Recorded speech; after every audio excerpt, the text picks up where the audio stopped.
So usually after a big fight like that, we talk about what's next for the winner. But in this case, I actually want to start with what's next for the loser, Darren Till, because as you said, very close fight. Some people even scored it for him, and I don't think you're crazy if you did that. I scored it for Whittaker, but he's still a young fighter, still evolving. Only his second fight at 185. I think he should have moved up to 185 a long time ago. But here you have a situation where he has, he's lost 3 of 4.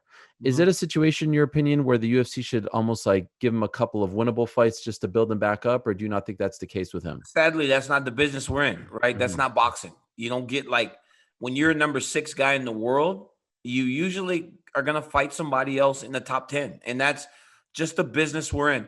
And the reality is he fought the number 1 contender because he beat Kelvin Gastelum, who was ranked very highly himself. So he put himself immediately in the conversation. So now it may be a step back, right? He's not going to fight number 1 again, but I'm sure he'll fight somebody with a pretty high number behind their name or in front of their name. And if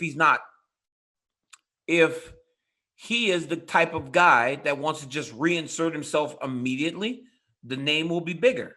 But if he's a guy that's willing to take that step back, then you put yourself in a completely different situation where you're fighting a guy that may not have the accolades and that may not have the resume that you have. So say he gets number 12. Who's number 12? What if number 12 is a young guy that is actually going like this, right? You don't want to be the guy that's considered the bounce back fight. You don't want to be the guy the gatekeeper, like some people call it. So it's very difficult situation for Darren right now because you don't want to go up necessarily because, like you said, he's lost 3 or 4.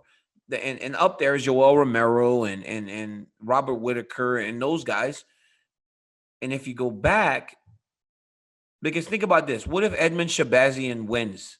Do you want to be the guy that fights Edmund Shabazian? Well, it's funny you say that. Way into the top 10. You know what I'm saying? Like on Saturday, I was asked who should Darren Till fight next, and I said the winner of Edmund Shabazian versus Derek Brunson. Yeah, but that makes it that situation I'm talking about, right? You've lost 3 or 4. Right. You're the guy that was number 6 in the world, just lost to the number 1 contender.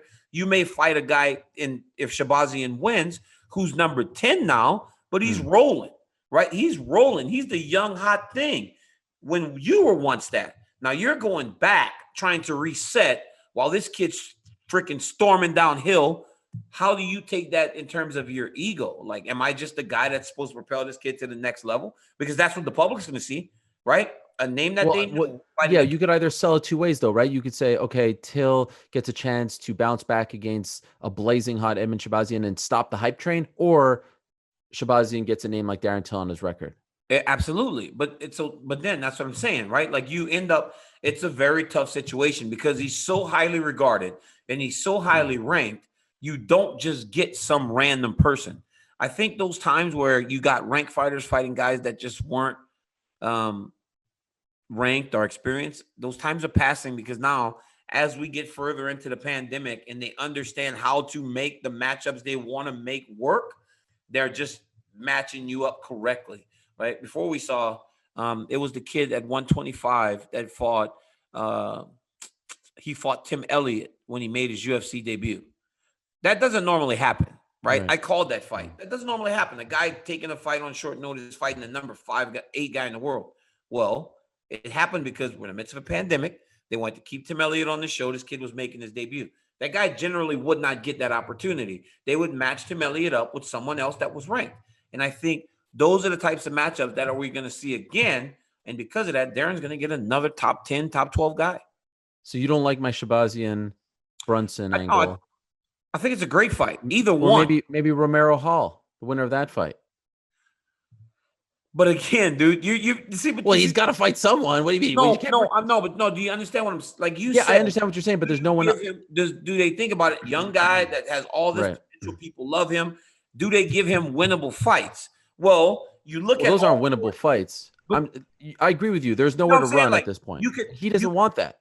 No, of course. But I'm saying like all these fights, Uriah Hall, Yoel Romero, Derek Brunson, and Edmund Shabazian, they're all fights that he could potentially win. I'm not saying Darren Till can't beat these guys, but this is not what you think about in terms of other sports when you think of reset. But because he's so highly ranked, that's the type of opponent he's going to end up getting. Oh, so I get it. So you don't have faith in Darren Till. You think he can't beat those guys? No, I think he I'm just can. joking. But when you say like, do You you think he's overrated? You think he's one of these like UK guys? you'll never He got pushed too fast. You'll never do to me what I do to you. He But got pushed what too I'm saying fast. is, what I'm trying to say is, it's like it's hard in mixed martial arts when you're that highly regarded and highly ranked that you go so far back that the fighter across the octagon from you isn't like a truly super dangerous guy. And I hear you. when you list those 4 guys, they're all super dangerous for anyone in the world, not just All Darren. right. So what about Robert Whittaker? First of all, really happy to see Robert Whittaker in good spirits. You know, he talked about feeling burnt out. He's talked about feeling depressed, loses the belt. Sometimes you lose the belt, you come back, you could be a shell of your former self. He was not that. He looked great. I agree with you. He looked great. He mixed it up. He learned from the mistake that happened in the first round. I mean, it was just a great performance, and it seemed like he was just so happy afterwards. Like he was really comfortable being the man. For me, it's got to be Whittaker versus Jack Hermansson next. Hermansson beat Kelvin Gastelum. He actually predicted all of this. He said that Whittaker would beat Darren Till and that they would fight for the number 1 contender spot. I saw some people saying Whittaker should fight the winner of Izzy versus Paulo Costa. I don't even want that yet. I don't even really want him to fight for the belt again because no, it's too soon. And for as good as he looked early in the fight, he got hurt by Darren Till in order to make that adjustment. That's the same thing that happened with Adesanya. He was kind of darting in there and getting countered.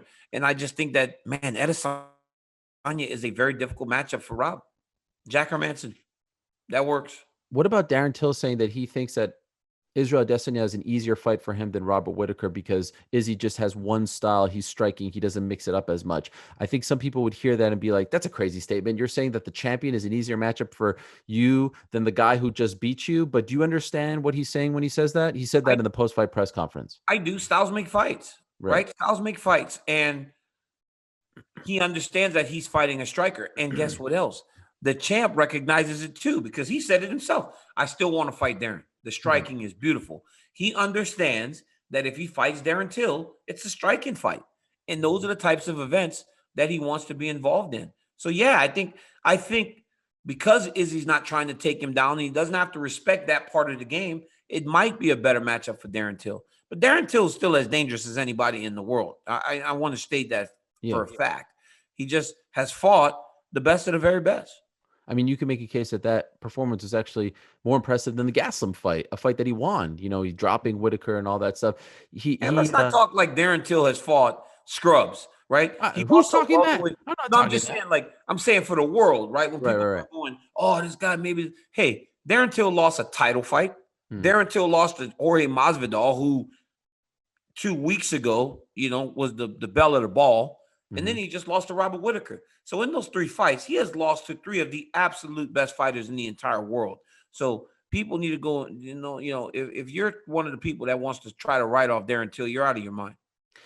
One of my favorite parts of this whole pandemic era of MMA, Darren Till is one of the best walkouts in this sport, Sweet Caroline, and he chooses to come out to no music because he says Sweet Caroline is for the fans. The fans can't be there. I'm coming out to nothing. That silence was deafening. That was a really cool moment. I don't know why I liked it so much, but it was just a really thoughtful, nice moment from Darren Till, who has connected with the fans. In my opinion, he's come out looking as one of the best fighters in the sport in the midst of this time because of his social media and the way he laughs at himself and, stirs the pot and whatnot. Maybe Mike Perry would disagree, but for the most part, I think we all find some humor in his tweets. I really like that moment.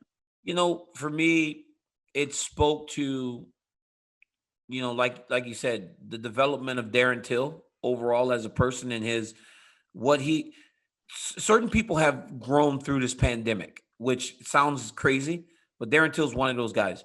But I do understand that Sweet Caroline is for the fans because I was in Dallas when he fought Tyron Woodley. And when that like the people went crazy, like they went. And that's in Dallas, let alone in Liverpool, Dallas, right? They went insane, and that's kind of a way for him to connect with the fans. And you see him engaging with them as he goes to the octagon, and that's play. Remember when he fought at home and they played that song? I mean, it was like a soccer match. So I loved it. I loved it. And honestly, man, it could mean something on so many different levels, like this Mm. we're going to take this walk together. And I think that's what Darren Till did. And I appreciate it. Thank you for watching ESPN on YouTube. For live streaming sports and premium content, subscribe to ESPN+.